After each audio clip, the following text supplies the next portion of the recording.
কৃত্রিম রং ছাড়াই রঙিন পাটিসাপটা পিঠার সবচেয়ে সহজ এবং ইউনিক রেসিপি শেয়ার করছি। এজন্য লাগবে পালং শাক, গাজর এবং বিটরুট কুচি হাফ কাপ করে সামান্য পানি দিয়ে ব্লেন্ড করে ছেঁকে নিয়েছি।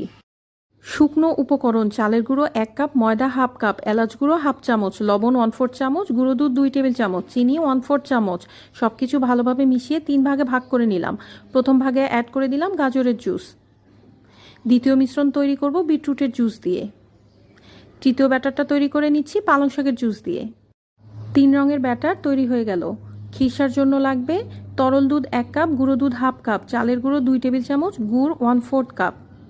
অনবরত নাড়তে থাকবো, ঘন হলে নামিয়ে নিব। প্যানে তেল ব্রাশ করে নিয়েছি। ব্যাটারটাকে এভাবে ঘুরিয়ে ঘুরিয়ে ছড়িয়ে নিব। এক পাশে খিরসা দিব, তারপর মুড়িয়ে নিব। চুলার ফ্লেম লো থাকবে। একইভাবে পালং শাক এবং গাজরের ব্যাটার দিয়েও পিঠা তৈরি করে নিলাম। আশা করছি রেসিপি ভালো লেগেছে। সবাই খুব ভালো থাকবেন। বিদায়।